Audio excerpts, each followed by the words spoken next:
Are news చూస్తున్నారు. ప్రతి నిమిషం తాజా వార్తలతో అప్డేట్ అవ్వండి. ఆర్ న్యూస్ కి స్వాగతం. బులెటిన్ లో ముందుగా హెడ్లైన్స్.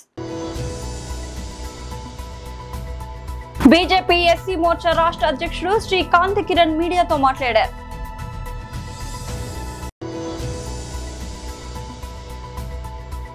రాష్ట్ర ఎన్నికల సంఘాన్ని కలిసిన తర్వాత మీడియాతో మాట్లాడుతున్న బీఆర్ఎస్ నాయకులు.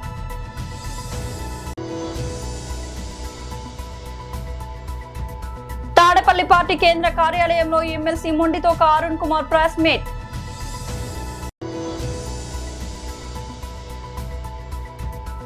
ది కేరళ స్టోరీ 2 ని వ్యతిరేకిస్తూ బీఫ్ తో నిరసన. బీజేపీ ఎస్సీ మోర్చా రాష్ట్ర అధ్యక్షుడు శ్రీ కాంతి కిరణ్ మీడియాతో మాట్లాడారు. ఫీ రియంబర్స్మెంట్ పేరు మీద తెలంగాణ ముఖ్యమంత్రి ముందు బడ్జెట్లో మొన్న బడ్జెట్లో దాదాపు ఒక 1000 కోట్లు ఖర్చు కేటాయింపు చేసిండు. అందరూ షెడ్యూల్ కులాలకు సంబంధించిన యువకులు అందరూ అనుకున్నారు, అబ్బా మేము మా ఉజ్వలమైన భవిష్యత్తు బాగుంటుంది, ముఖ్యమంత్రి గారు ఇన్ని కోట్ల రూపాయలు కేటాయింపు చేస్తున్నారు అంటే ఖచ్చితంగా pre matric scholarship, post matric scholarship అవన్నీ కూడా మాకు వస్తాయి అని ఆశపడ్డారు. కానీ దుర్గార్గం ఏంటంటే తెలంగాణ ముఖ్యమంత్రి ఎస్సీ కార్పొరేషన్ నుంచి కానీ, ఎస్సీ వెల్ఫేర్ డిపార్ట్మెంట్ నుంచి కానీ, ఏ వ్యవస్థ నుంచి కూడా ఎస్సీ ఎడ్యుకేషన్ డిపార్ట్మెంట్కి కానివ్వండి ఈ రోజు వరకు కూడా ఒక్కటంటే ఒక్క ఎస్సీ విద్యార్థికి ఫీ రియంబర్స్మెంట్ పేరు మీద ₹1 కూడా వాళ్ళకి స్కాలర్షిప్ రాలే. మరి ఇన్ని కోట్లాది రూపాయలు కేటాయింపు చేస్తున్నారు కదా, ఎటుపోయినాయి మా పైసలు? ఇంకో విషయం, ఎస్సీ కార్పొరేషన్కి ముఖ్యమంత్రి గారు చాలా గర్వంగా చెప్పిండు, తెలంగాణ కేసీఆర్ హయాంలో తెలంగాణ ఎస్సీ కార్పొరేషన్ అనేది నిర్వీర్యం అయిపోయింది, నేను దాన్ని తారాస్థితి తీసుకుపోతా, దాన్ని అభివృద్ధి పథకంలో తీసుకుపోతా అని ప్రగల్భాలు పలికిండు తెలంగాణ రేవంత్ రెడ్డి ముఖ్యమంత్రి గారు. కానీ పోనీ ఏమైనా న్యాయం చేసిండు ఎస్సీ కార్పొరేషన్ కంటే? ఎస్సీ కార్పొరేషన్కి అయినా దాదాపు మొదటి సంవత్సరంలో 1500 కోట్ల రూపాయలు కేటాయింపు చేసిండు, తర్వాత 1800 రూపాయలు కేటాయింపు మొన్న బడ్జెట్లో చేసిండు. సరే, ఇన్నిగానం కోట్ల రూపాయలు కేటాయింపు చేసిండు కదా, ఎక్కడైనా సరే ఎస్సీ విద్యార్థులకు కానీ, ఎస్సీ యువకులకు కానీ ఎవరైనా స్వయం వ్యాపారం చేసుకుందాం, ఇంతకుముందు ఎస్సీ కార్పొరేషన్ ఒక గొప్ప వ్యవస్థ ఉండే, షెడ్యూల్ కులాలకు సంబంధించిన యువకులు స్వయం ఉపాధి కోసము మేము ఆటో పెట్టుకుంటామంటే డబ్బులు ఇచ్చేది, మేము చిన్న టెంట్ హౌస్ పెట్టుకుంటామంటే డబ్బులు ఇచ్చేది, ఏమైనా కుటీర పరిశ్రమ పెట్టుకుంటారంటే ఎస్సీ కార్పొరేషన్ నిధులు ఉండేవి. కానీ దుర్మార్గం ఏమిటంటే ఈరోజు ఎట్లాంటి పరిస్థితి అయిపోయిందంటే ఎస్సీ కార్పొరేషన్లకు సంబంధించిన కమిషనరు ఉదయం వస్తాడు, ఛాయ్ తాగుతాడు, మధ్యాహ్నం భోజనం చేస్తాడు, సాయంత్రం ఇంకో కప్పు ఛాయ్ తాగుతాడు, బట్టసంగా ఇంటికి పోతాడు, ఆయనకి ఎటువంటి నిధులు లేవు, ఏం పని లేదు. మరి ఏం చేస్తున్నావు ఆ కమిషనర్ అంటే ఉత్తగా కూర్చుంటున్నా అంటున్నాడు. సరే, కమిషనర్ పరిస్థితి అదుంది అంటే ఎస్సీ వెల్ఫేర్ సంబంధించిన ఏదైనా మంత్రి గారు ఏమైనా పని చేస్తున్నారా అంటే SC corporation SC social welfare సంబంధించిన మంత్రి గారు, ఆ మంత్రి గారికి కూడా ఎంత పరిస్థితి, అయ్యో అడ్లూరి లక్ష్మణ్ కుమార్ గారికి కూడా ఏం పని లేదు పాపం. ఆయన కూడా ఉదయం వస్తాడు, ప్రభుత్వం నుంచి రావాల్సిన ఏవైతే ఛాయలు, బ్రేక్ఫాస్ట్లు, లంచ్లు, కట్టోరోడు, కాజు అంటాడు, అన్ని తింటాడు, సాయంత్రం మటసంగా వెళ్ళిపోతాడు. ఎందుకు అంటే వాళ్ళకి తెలుసు ముఖ్యమంత్రి గారు బడ్జెట్లో షెడ్యూల్ కులాలకు సంబంధించిన వివిధ డిపార్ట్మెంట్లకు డబ్బులు కేటాయింపు చేస్తున్నాడు, కోట్లాది రూపాయలు కేటాయింపు చేస్తున్నారు. కానీ నిజంగా ఆ డిపార్ట్మెంట్లకు ఎవరికి కూడా, ఫైనాన్స్ డిపార్ట్మెంట్కి నిజంగా డబ్బులు ఎవరికి రావట్లేదు. ఇది ఒక నగ్న సత్యం తెలంగాణ సంబంధించిన ప్రభుత్వాన్ని. రాష్ట్ర ఎన్నికల సంఘాన్ని కలిసిన తర్వాత మీడియాతో మాట్లాడుతున్న బీఆర్ఎస్ నాయకులు. మీడియా మిత్రులకు అదేవిధంగా 50 మంది తెలంగాణ ప్రజలందరికీ కూడా హృదయపూర్వకంగా నమస్కారం. ఈ రాష్ట్రంలో ఫేర్ అండ్ ఫ్రీ ఎలక్షన్స్కు అర్థమే లేనట్టుగా, రాజకీయం అంటే రౌడీజము, ఎన్నికలంటే కేవలం అధికారంలో ఉన్నటువంటి ఒక పార్టీకి లబ్ధి చేకూర్చే విధంగా మొత్తం ఎన్నికల యంత్రాంగం, పోలీసులు అంతా కూడా కుమ్మక్క అయిపోయి ఈరోజు మున్సిపల్ ఎన్నికల్లో తెలంగాణ వ్యాప్తంగా ఇవాళ అనేక దాష్టికాలకు, దుర్మార్గాలకు, ఎన్నికల పైన ప్రజలకు కనీస నమ్మకం ఉండకపోయేటువంటి ఒక రీతిలో అత్యంత రౌడీజంతో అత్యంత దుర్మార్గంగా వ్యవహరించారు. దానికి ఒక మచ్చు తునక ఇవాళ ఇబ్రహీంపట్నంలో జరుగుతున్నటువంటి ఒక ఎన్నికల తతంగం. మెడకాయ మీద తలకాయ ఉన్నవాడు ఎవడూ కూడా ఇంత దుర్మార్గానికి పాల్పడరు.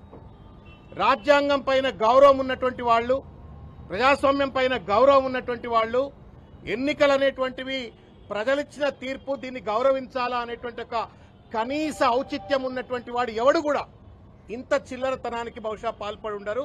ఇవాళ ఇబ్రహీంపట్నంలో ఈ రకమైన దుర్మార్గానికి అక్కడ ఉన్నటువంటి ఒక రిటర్నింగ్ ఆఫీసర్ కావచ్చు, స్థానిక పోలీస్ అధికారులు కావచ్చు, జిల్లా కలెక్టర్ కావచ్చు, అందరూ కూడా ఈరోజు కుమ్మక్క అయిపోయి ఒక చిల్లరతనానికి కేవలం అక్కడ ఉన్నటువంటి ఒక శాసనసభ్యుడు అధికార పార్టీకి సంబంధించిన వాళ్ళ కొమ్ము కాసేటువంటి ఒక రీతిలో మెప్పు పొందేందుకోసం అని చెప్పని ప్రజాస్వామ్యాన్ని హత్య చేస్తా ఉన్నారు. ప్రజలిచ్చిన తీర్పును హననం చేస్తా ఉన్నారు. దానికి ఉదాహరణ ఇబ్రహీంపట్నం. ఏంటంటే 13 వార్డ్స్లో మొత్తం ఉన్నటువంటి ఒక వార్డులు 24 వార్డ్స్ ఉన్నాయి. ఈ 24 వార్డ్స్లో 13 వార్డ్స్ బీఆర్ఎస్ పార్టీ గెలుచుకుంది. Congress గెలుచుకున్నటువంటిది 8 wards, Bharatiya Janata party గెలుచుకున్నటువంటిది 2 wards, independent అభ్యర్థి గెలుచుకున్నటువంటిది 1 వార్డు. నేను మళ్ళా చెప్తా ఉన్నా, బీఆర్ఎస్ 13, కాంగ్రెస్ 8, బీజేపీ 2, ఇండిపెండెంట్ 1. ఈ కార్యక్రమాన్ని చూస్తున్నటువంటి ఒక ప్రజలు కానీ మీడియా మిత్రులు కానీ ఎవరు కావాలండి chairman? Straight quorum, straight majority 13 మంది సభ్యులతో బీఆర్ఎస్ పార్టీని అక్కడ ఉన్నటువంటి ఒక ప్రజలు గెలిపిస్తే కౌన్సిల్ చైర్మన్ ఎట్టి పరిస్థితుల్లో కూడా బీఆర్ఎస్ అభ్యర్థి కావాలి. 16వ తారీఖు నాడు మీటింగ్ అని పిలిచినారు, ఎలక్షన్స్ కోసం అని చెప్పని మీటింగ్ పిలిచినారు, ఎన్నికల కోసం అని చెప్పని చైర్మన్ వైస్ చైర్మన్ ఎన్నిక కోసం పిలిచినారు. తాడపల్లి పార్టీ కేంద్ర కార్యాలయంలో MLC Mondithoka Arun Kumar press meet. శాసనసభ శాసన మండలి సాక్షిగా ప్రజలకు నిజం చెప్పాల్సిన ఏకైక ఫోరం అయిన మండలి సాక్షిగా అప్పుల మంత్రి అయిన పయ్యావుల కేశవులు తన అప్పుల గురించి ఎంత గొప్పగా అబద్ధం చెప్పాడంటే,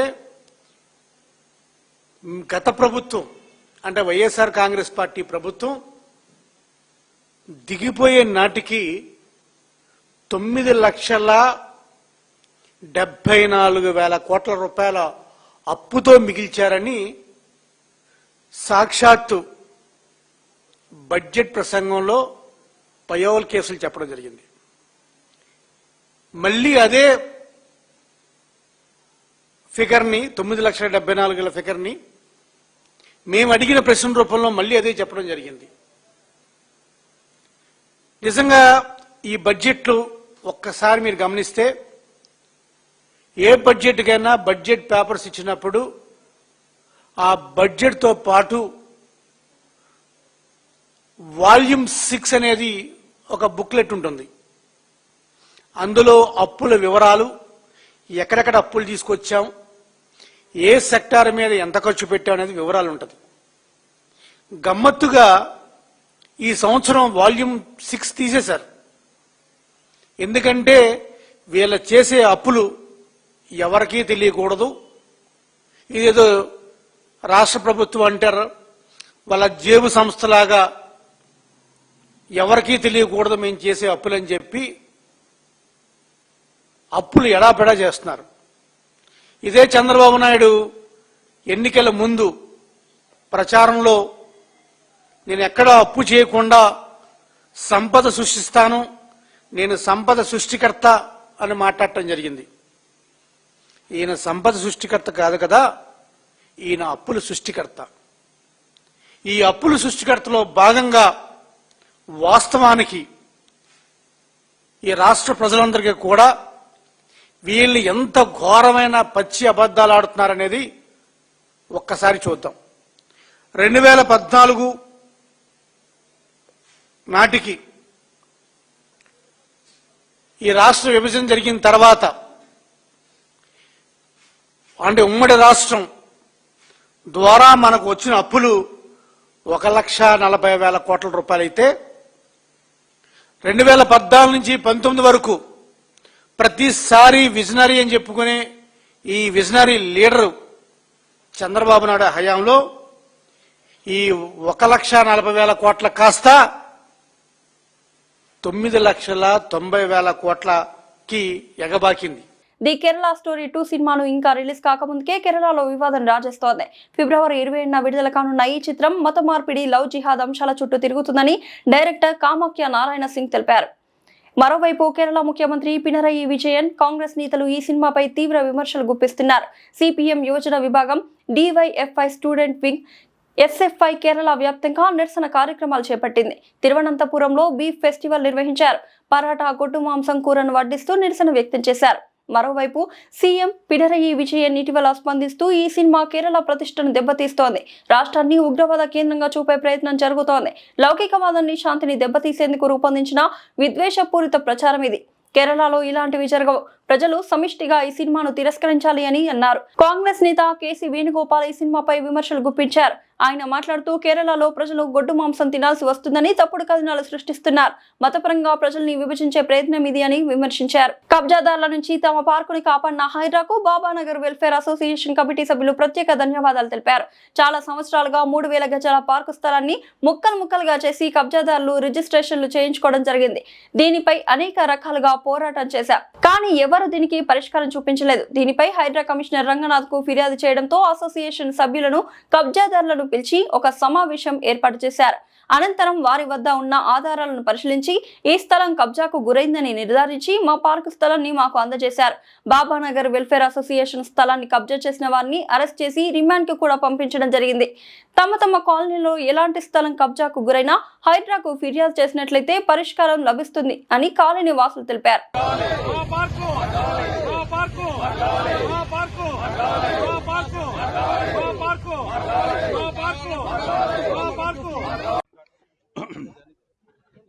నాచారం సమీపంలో ఉన్నటువంటి మల్లాపూర్లోని బాబానగర్ కాలనీలో 3000 గజాలకు పైగా పార్కు స్థలం, అంటే పార్కుకు కేటాయించినటువంటి స్థలం 3 దశాబ్దాలకు పైగా కబ్జాలో ఉన్నది.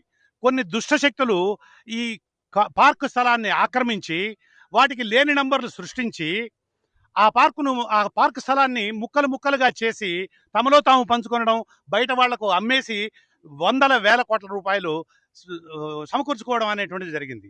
3 దశాబ్దాలుగా మేము చేస్తున్నటువంటి ఈ కాలనీ స్థలాన్ని రక్షించుకునేటందుకు మేము చేస్తున్నటువంటి ప్రయత్నాలు అనేటువంటివి విఫలమవుతూనే వచ్చాయి. మా పోరాటం కొనసాగుతూనే ఉంది. కానీ పార్కుని ఏ శక్తులైతే ఆక్రమించాయో వాళ్ళు రకరకాలైనటువంటి ఒక కులాన్ని, ఒక మతాన్ని, ఇలా రకరకాలైనటువంటి వాటిని అడ్డం పెట్టుకొని కాలనీలో ఉండేటువంటి వాళ్ళందరినీ కూడా భయోత్పాతానికి గురి చేసి, అంటే ఈ విషయమై పోలీసులకు కంప్లైంట్ ఇచ్చినా, అటు జిహెచ్ఎంసీ కంప్లైంట్ ఇచ్చినా, ఎటువంటి వారికి కంప్లైంట్ ఇచ్చినా కూడా వాళ్ళ మీద కులం పేరుతో చిట్టాడనేటువంటి కేసులు పెడతామని, ఇతరేతరమైనటువంటి కేసులు పెడతామని బెదిరించడంతో కాలనీ వాసులు ఎవరూ కూడా ముందుకు వచ్చేటువంటి పరిస్థితి లేకపోయింది ఈ 3 దశాబ్దాల కాలంలో. అయితే 2024 అంటే 1.5 సంవత్సరం కిందట తెలంగాణలో ఏర్పాటైనటువంటి హైడ్రా అనేటువంటిది ఈ కాలనీ వాళ్ళకి చాలా ఒక వరంలాగా వచ్చింది. సుమారు 2.5 నెలల కిందట హైడ్రా దృష్టికి మా సమస్యను, అంటే మా పార్కు స్థలం కబ్జా అయినటువంటి విషయాన్ని హైడ్రా దృష్టికి తీసుకువెళ్లడంతో హైడ్రా కమిషనర్ రంగనాథ్ గారు మొత్తం ఇరుపక్షాల వాళ్ళని, అంటే అటు పార్కును ఆక్రమించినటువంటి వాళ్ళని, కాలనీ వాళ్ళ వాసుల్ని, వీళ్ళందరితో విస్తృత స్థాయి సమావేశాన్ని ఏర్పాటు చేసి పత్రాలను పరిశీలించి వాళ్ళ దగ్గర ఉన్నటువంటి అధునాతనమైనటువంటి సదుపాయాలు, కంప్యూటర్ల ద్వారా ఉండేటువంటి సదుపాయాలన్నింటినీ కూడా క్రోడీకరించి ఇది ఆక్రమణకు గురైంది అనేటువంటిది నిర్ణయం చేసి, ఎక్కువ టైం కూడా లేకుండానే 24 గంటల లోపలనే మొత్తం వాళ్ళ బలగాలతో దిగిపోయి మొత్తం పార్కును విముక్తం చేసి మొత్తం ఫెన్సింగ్ అంతా కూడా చేశారు. దీనికి సంబంధించి ఈ ప్రధానమైనటువంటి ఆక్రమణదారు అయినటువంటి బొట్టసాయిలు అనేటువంటి వ్యక్తిని అరెస్ట్ చేసి పబ్లిక్ ప్రాపర్టీని కబ్జా చేసినందుకు గాను అరెస్ట్ చేసి రిమాండ్కు పంపించడం జరిగింది.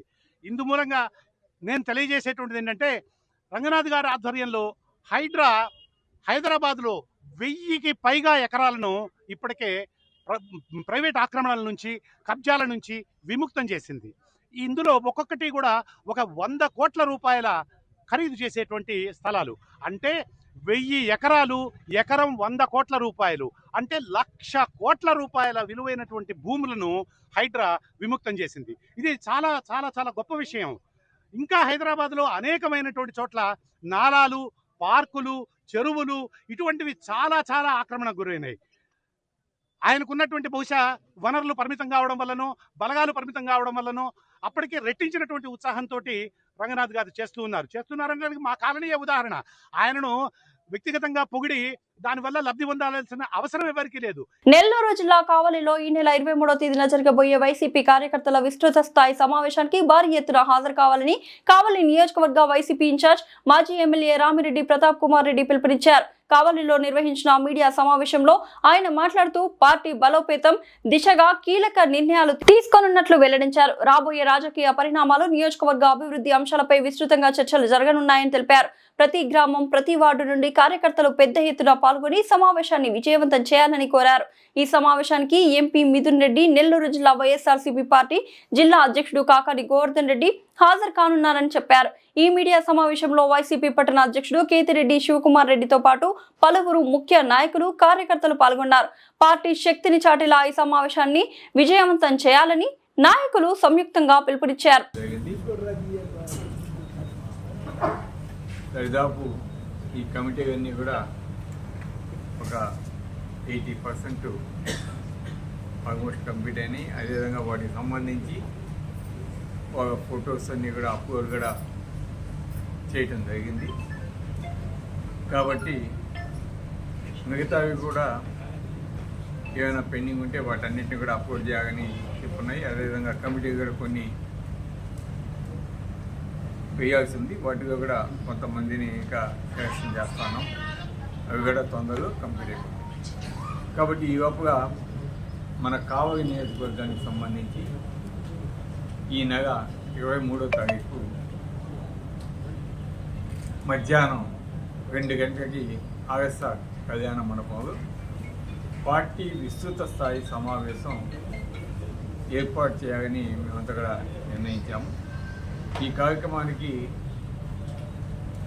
మన వైఎస్ఆర్ కాంగ్రెస్ పార్టీ పెద్దలు, ఎంపీ గారు, అదేవిధంగా రీజనల్ కోఆర్డినేటర్ పెద్దిరెడ్డి మిథున్ రెడ్డి గారు, అదేవిధంగా గౌరవనీయులు మాజీ మంత్రివర్యులు జిల్లా అధ్యక్షుడు శ్రీ కాకాని గోవర్ధన్ రెడ్డి గారు, అదేవిధంగా పార్లమెంట్ నియోజకవర్గ అబ్జర్వర్ జంకే వెంకటరెడ్డి గారు, నియోజకవర్గ అబ్జర్వర్ ధనంజయ రెడ్డి గారు వీరు హాజరవుతున్నారు. కాబట్టి కావలి నియోజకవర్గంలోని నాయకులందరూ, అదేవిధంగా ఈరోజు పదవులు అందరికీ ఇస్తున్నాము. వాళ్ళందరూ ఆ కమిటీ సభ్యులందరూ కూడా ప్రతి ఒక్కరిని ఈ కార్యక్రమానికి అటెండ్ కావాల్సిందిగా కోరడమైంది. కామారెడ్డి ప్రభుత్వ డిగ్రీ కళాశాల భూములు, శిశు మందిర్, అరోరా కళాశాల అంశాలపై ఆరోపణలు రాజకీయ వేడిని రాజేశాయి. కాంగ్రెస్ నేతలు చేసిన ఆరోపణలకు సాక్ష్యాధారాలు తీసుకుని శిశు మందిర్ వద్దకు రావాలని కాటిపల్లి వెంకటరమణారెడ్డి సవాల్ విసిరారు. ఈ సవాల్ను స్వీకరించిన కాంగ్రెస్ నాయకులు శిశు మందిర్ వైపు కదిలారు. పరిస్థితులు ఉద్రిక్తంగా మారడంతో పోలీసులు వారిని అడ్డుకుని అదుపులోకి తీసుకున్నారు. ఈ సందర్భంగా కాంగ్రెస్ కార్యకర్తలు షబీర్ అలీ జిందాబాద్, రమణారెడ్డి డౌన్ డౌన్ అంటూ నినాదాలు చేశారు. పలువురు కాంగ్రెస్ నాయకులను అరెస్ట్ చేసి పట్టణానికి తరలించారు. సంఘటనా స్థలంలో ఉద్రిక్త వాతావరణం నెలకొంది. భారీగా పోలీసులు మోహరించి పరిస్థితిని అదుపులోకి తీసుకొచ్చారు. అరెస్టుల అనంతరం కాంగ్రెస్ నాయకులు స్పందిస్తూ మాటిచ్చాం, వచ్చాం, నిరూపించడానికి సిద్ధంగా ఉన్నామని తెలిపారు. ఎమ్మెల్యే చేసిన ఆరోపణలు చర్చకు రాలేదని మండిపడ్డారు. షబీర్ అలీ గురించి మాట్లాడే హక్కు ఎమ్మెల్యేకు లేదని హెచ్చరించారు. ఇకపై ఇలాంటి వ్యాఖ్యలు చేస్తే తీవ్రంగా ప్రతిస్పందిస్తామని స్పష్టం చేశారు. భూముల వివాదంపై స్పష్టత కోసం సంయుక్త చర్చకు సిద్ధమని కూడా పేర్కొన్నారు.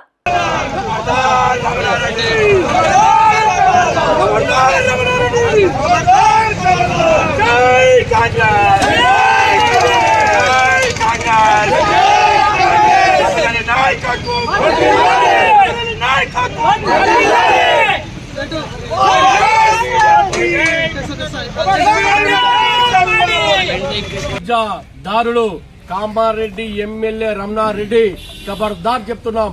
ఎందుకంటే నిన్న సవాల్ విడిచినావు కదా శబిరాల్ గారు, మీరు కాంగ్రెస్ నాయకుల మీద సవాల్ విడిచినావు. రమణారెడ్డి నీ గురించి నువ్వు 10 గంటలకు చెప్పినావు, మేము 7 గంటలకే ఆ శిశు మందిర్ బీడి కలిగి వచ్చి కూర్చున్నాం. రమణారెడ్డి పారిపోయినావా? రమణారెడ్డి ఖబర్దార్ రమణారెడ్డి, నీలాంటి మీడియా ముంగడికి వచ్చి సీఎం మన బాలకృష్ణ లాగా సల్మాన్ ఖాన్ లాగా యాక్షన్ చేస్తుడు తప్ప నీతో చేత కాదు. నేను కామారెడ్డి ప్రజలు నేను అభివృద్ధి చేయడానికి కామారెడ్డికి ఎమ్మెల్యే ఎన్నుకున్నారు. ఇద్దరు సీఎంల మధ్య గెలిచిన గొప్పగా చెప్తుంటావు కదా. ఇప్పుడు ఎక్కడికి పోయినావు రమణారెడ్డి? పారిపోయినావా రమణారెడ్డి? మీ నాయన మీ కేవీఆర్ మీ నాయన ఏమో చెప్తున్నారు కదా, మీ నాయన అభివృద్ధి చేసి కామారెడ్డి. మీ నాయన ఎక్కడ అభివృద్ధి చేసిండు? నాయన తాతలు చెప్పుకునే రోజులు లేవు. షబ్బీరాల్ గారు అంటే కామారెడ్డి గుండెల్లో, కామారెడ్డి అంటే షబ్బీరాలి అంటే కామారెడ్డి అన్న విధంగా ఉన్నది షబ్బీరాల్ గారి పేరు. అలాగే కామారెడ్డి శాశ్వతమైన పనులు, మంచినీటి సమస్య కానీ, ఇంకా తాగునీరు సమస్య కానీ, దాంతోపాటు కరెంటు సబ్ స్టేషన్లు కానీ, మన ఇందిరాగాంధీ స్టేడియం కానీ ఎన్నో సమస్యల పోరాడి ఎన్నో నిధులు తీసుకొచ్చి కామారెడ్డి డెవలప్ చేసిన ఘనత షబ్బీరాల్ గారిని తెలియజేస్తున్నాం. దాంతో పాటు నిన్న విసిరినావు కదా ఏమో సవాళ్ళు, పెద్ద తొడలు కొట్టి మిసాలు తింపి పంపించినావు కదా నిన్న. రేపు వస్తున్నా కాసుకొని నువ్వు 10 గంటలకు చెప్పినావు, మేము 7 గంటల నుంచి ఉన్నామాట. ఎటు పోయినావు రమణారెడ్డి?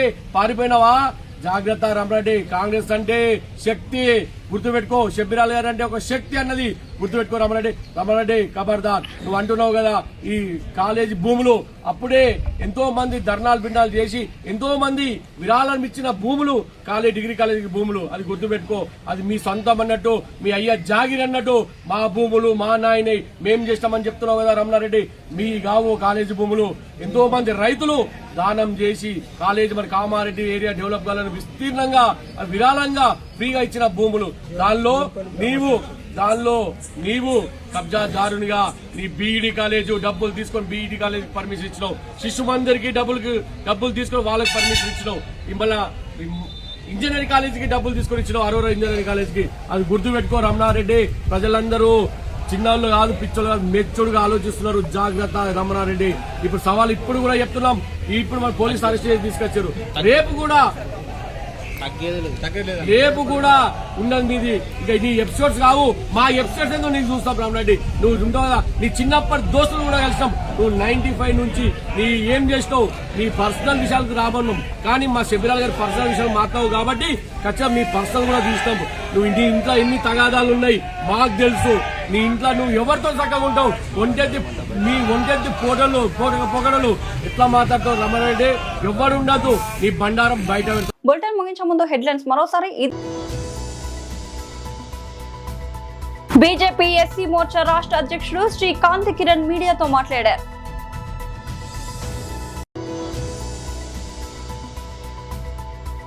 రాష్ట్ర ఎన్నికల సంఘాన్ని కలిసిన తర్వాత మీడియాతో మాట్లాడుతున్న బీఆర్ఎస్ నాయకులు.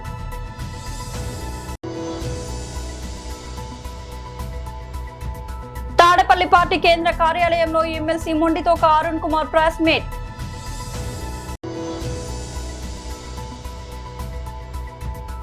ది కేరళ స్టోరీ 2ని వ్యతిరేకిస్తూ బీఫ్ తో నిరసన.